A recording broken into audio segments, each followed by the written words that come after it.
This is lesson 27 on pharmacy permits. We're going to be covering pages 145 through 153 in your book. So some general requirements on pharmacy permits. So pharmacy is kind of unique. We don't not only license the individuals who practice, but we also license the locations. You don't see that in medicine or nursing or any other type of healthcare profession. And there's a lot of pharmacy permits in Florida. I think Florida has the most number of pharmacy permits of any state. So these are the general requirements for any type of permit. On page 145, you have to fill out an application, you have to submit fingerprints of owners, you have to make a sworn statement on the application, and so forth. As mentioned earlier, every pharmacy permit must have a policy and procedures for preventing controlled substance dispensing based on fraudulent prescriptions. And that's actually part of your application packet that goes into the Board of Pharmacy. Florida does require that your pharmacy pass an on-site inspection before a new pharmacy permit is given. Also when it's a change of ownership or change of address or change of location for a pharmacy. Only one permit is given per entity and per location. The board will sometimes, and that's usually based on a single address, just like DEA does, but the board, like DEA, will sometimes give one that covers multiple addresses as long as the areas are continuous, and the Board of Pharmacy actually specifies that they can't be more than a half mile apart. So this is very similar to the what we call the campus registration that DEA sometimes authorizes, and you'll see that on the top of page 146. A pharmacy permit is not transferable, so if you sell your pharmacy to a new owner, the new owner would have to apply for a separate and new license even at the same location where you can't just transfer your license to the new owner. All right, so let's start with community pharmacy permits, and there's a statutory section on this as well as a rules section. A community pharmacy permit is required at every location where medicinal drugs are compounded, dispensed, stored, sold, or basically where prescriptions are filled and dispensed on an outpatient basis. All community pharmacies in Florida must have a prescription department manager, sometimes called a PDM. In most other states, this is called a pharmacist in charge, or PIC, or pharmacy manager, or pharmacy supervisor, but the Florida terminology is a prescription department manager. And we're going to go over through the community pharmacy rules in a later lesson, but right now we're just talking about the licensing part.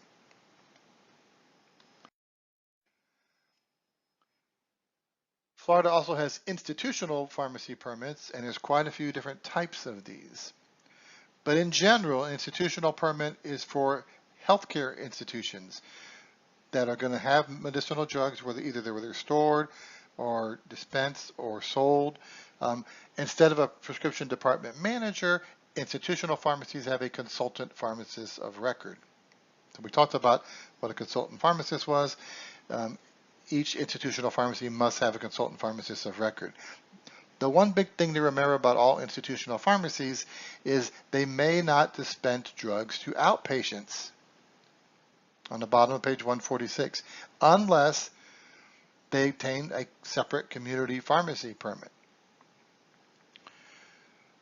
There is a special permit if you want to do very limited outpatient dispensing from a hospital for employees and medical staff, and that's one of the special permits we're talking about. But if you want to just fill regular outpatient prescriptions from a hospital, you would have to get a separate community pharmacy permit for the hospital. So the first type of institutional pharmacy is an institutional class 1 pharmacy. This is for nursing homes. This one is very unusual to me because Florida, as far as I know, may be the only state that requires nursing homes to have a separate pharmacy permit, even if there's no pharmacy there. Because in most situations, you can service patients in a nursing home, and once you deliver the prescriptions to that nursing home, those prescriptions have already been dispensed. And the same is true in Florida. So Why Florida feels like you have to have a permit for the nursing home, I don't really understand, but they do. But that's why you'll see on letter 2B on page 147, no drugs can be dispensed in a class 1 permit. Why? Because the drugs at that nursing home have already been filled and dispensed from another pharmacy somewhere that services the patients in that nursing home. You know, some community pharmacy or maybe some hospital pharmacy, usually it's community pharmacy or a closed door pharmacy, which we'll talk about later, services the nursing home, and they dispense medications to those patients. But because I guess the nursing home is going to store those medications on behalf of the patient and somebody's going to administer them to the patients, I guess it was felt like that meets the definition of a place where drugs are being stored, so they have to have a class 1 institutional pharmacy permit. But remember, no drugs are dispensed in the class 1 permit. And that's a study tip for you on page 147. The class 2 institutional permit is really for hospitals. Generally for hospitals, and we're going to see a class 3 permit later on. It's also for hospitals. So hospitals now can have class 2 or class 3. Class 3 allows them to do some additional shared services if they have multiple locations, and I'll talk about that in a moment. Then we also have modified institutional class 2 permits on number 4 on page 147. What are these? You can think of these as locations where drugs are going to be stored and administered to a patient. They don't do outpatient dispensing because they're still an institutional pharmacy. They can't do outpatient dispensing. But any place where drugs are stored and are going to be administered to patients, but it's not a full-fledged hospital. These usually don't have full-time pharmacists either.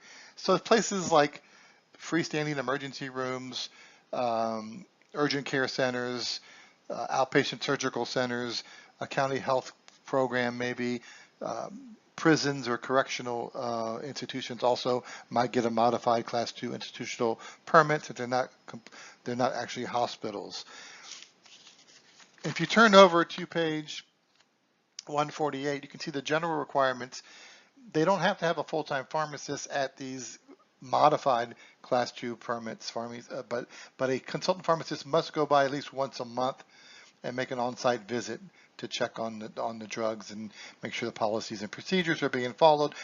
By the way, they must have a policy and procedure at these locations that even includes the specific drugs that are going to be kept and stored at that particular facility. In letter G, you're going to see we even have subcategories of these modified class 2 institutional pharmacy permits. And I try to describe them as best I could for you. Type A is pretty limited. It can only have a formulary of 15 drugs. The drugs are stored in bulk. They can have controlled substances, but not more than 100 dosage units. These are pretty small facilities. The best example I could come up with was maybe an alcohol treatment center. The more common one that I tend to see is a modified institutional class 2 type B, because this one's got a little bit more flexibility. They can have an expanded formulary. They can have both bulk drugs and patient-specific medication. These are your urgent care centers, your outpatient surgery centers, your correctional institutions, maybe endoscopy, outpatient endoscopy suites, and things like that. The type C is not allowed to have bulk drugs, so it's all going to be patient-specific, and they're self-administered under supervision. So this is probably done at very small jails with a very small population. The larger correctional institutes are going to have a type B, but some of the smaller jails in small towns may want to get an institutional class type C permit where the drugs are self-administered. They can't have any bulk drugs, however. And then there's the class 3 institutional pharmacy permit.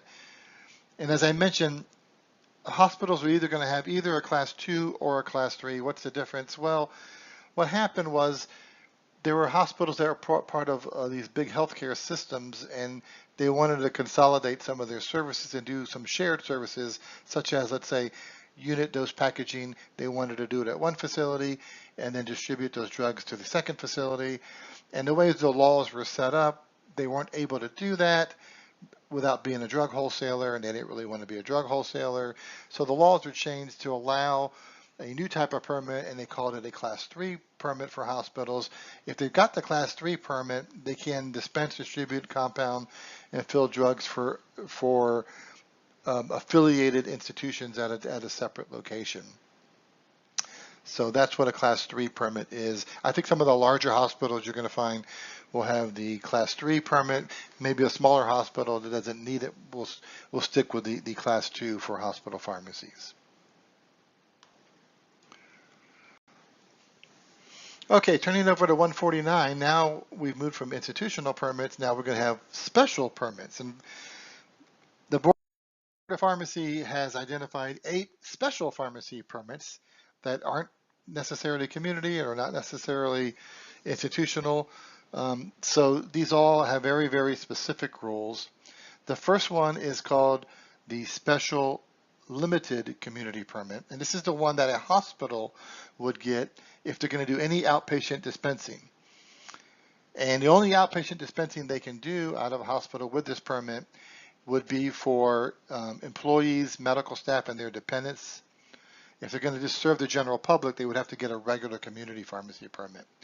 But they would need this if they're going to do limited prescriptions for employees, medical staff, and their dependents, or for patients that are discharged from the emergency room. And in both of these cases, they can only dispense a 3-day supply of drugs. If they're going to do a full-fledged pharmacy, however, again, they would have to get a regular community pharmacy permit. Turning the page onto 150, you see some other special permits. This one on letter B is called the Special Sterile Products or Special Parenteral Enteral Compounding Rule. So this is not the sterile compounding permit, which is in letter D. That's a newer permit that came along later. Letter B is what's called the Parenteral Enteral Comment. Sometimes it's called a P&E pharmacy. This is for a pharmacy that is providing IV therapy or enteral therapy to patients on an outpatient basis. Now, they could also be a community pharmacy if they serve the general public and fill prescriptions, but if they have a home infusion business or home enteral nutrition business, they would need this permit as well. On the other hand, if they're not open to the general public, a pharmacy that's only doing parenteral enteral services may have this permit by itself. It could be a standalone permit as well. Letter C is what's called a P&E extended scope permit. All right, a parenteral enteral extended scope permit. And this is for pharmacies that are providing IV products or enteral products to inpatients, to a hospital pharmacy. The first one, a P&E permit, is for outpatient. A P&E extended scope is for inpatients. Now, there's been a bit of confusion on this because we've had those permits for a long time. They're still in the rules, the P&E and the extended scope P&E. And then after the New England Compounding Center issue we had, which brought us, the outsourcing facilities and all that type of stuff, Florida decided that they needed to know every pharmacy that was doing sterile compounding and make sure they met the standards of USP 797 and so forth.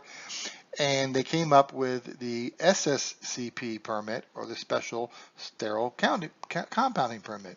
And this is required for any pharmacy or any outsourcing facility that's compounding sterile products. Now, this would be an additional permit for a pharmacy, like a community pharmacy that's providing IV therapy, would have, if it's sterile products, would have to get this permit as well. So my question is, if you got a community pharmacy, they also have a home infusion business, what would they have? They would have a community pharmacy permit, and they should have this SSCP permit. Do they still need the parenteral enteral permit? I don't think so. I think the SSCP permit supersedes that, but there seems to be some confusion about that, and the Board of Pharmacies had discussions that they might possibly be getting rid of the P&E permit. although I do know there are some people that still have that permit, but I'm not sure why. And actually, if you read the last item on page 150, that may be the reason why, because the rule does say that if you got a special P&E permit, they know you're doing sterile compounding, so you don't need the special sterile compounding permit. But I will just tell you, this area is causing much confusion right now, and if the board looks at it again, hopefully they'll make some clarifications, because there's a lot of overlap here between the P&E permit and the special sterile compounding permit. The other exception where you may have sterile products where you don't need the sterile compounding permit is on the top of page 151. If you're in one of these modified type B types of facilities, like an outpatient surgery center or something like that, and the only sterile products you're dealing with are low risk products that are going to be immediately administered to patients, then you don't have to get this special sterile compounding permit. The next special permit is a closed system special closed system pharmacy permit. This is for pharmacies that aren't open to the general public. Maybe if you're only servicing nursing homes or those types of facilities, rather than getting a community pharmacy permit to do that, you can choose to get this special closed system pharmacy permit. And there are even more specialized ones if you're dealing with end-stage renal disease patients, assisted living facilities, and letters F and G on page 151. And finally, if you haven't found a permit that fits you yet, there's a special internet pharmacy permit for any pharmacy that uses the internet to communicate with customers to fill prescriptions. I'm not sure if anybody actually has this permit, because most pharmacies, even if they use the internet, are going to fall into one of these other categories. They're going to be a community pharmacy, they're going to be an institutional pharmacy, and if they're out of state, they'll get one of the other permits that we're going to talk about next, and that would be a non-resident pharmacy. So I guess the idea was to capture those illegal internet pharmacies, but most of those illegal internet pharmacies don't bother to get licensed. So I'd be totally surprised if anyone actually has this particular permit. Okay, and those additional permits, I just mentioned one of them. If you're a pharmacy from out of state and you are sending prescriptions into patients in Florida, you would have to get a non-resident pharmacy permit. There's an exception if you just limit to one time a year for a specific patient in Florida, you don't have to get the license. But if your business is to dispense drugs to patients in Florida and you're located out of state, you must get a non-resident pharmacy permit.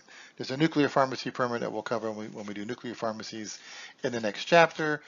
There's a non-resident sterile compounding permit. So any pharmacy that's sending sterile products to patients in Florida, in addition to having a non-resident permit, might need a non-resident sterile compounding permit.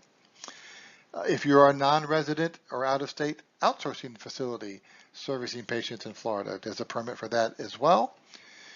There's also an animal control shelter permit. This one is it's technically, I think, a modified Class 2 permit, but it has very specific requirements that they have to have a DEA registration because they need some controlled substances to do what they do at an animal control shelter permit, and there's a specific list of drugs that they're allowed to have that are listed for you on page 152. And finally, the last permit that Florida has is an international pharmacy permit. This is a newer one that was put into place when Florida passed legislation to allow the import of prescription drugs. The issue here is the importation of prescription drug program is being implemented by the Department of Business and Professional Regulation. However, the program needs federal approval, and to my knowledge, as of the date of this course, the federal government has not approved the Florida program. So I doubt that anyone is doing this, but the legislation required the Board of Pharmacy to create this permit in case anyone starts importing drugs under the Florida Drug Importation Program.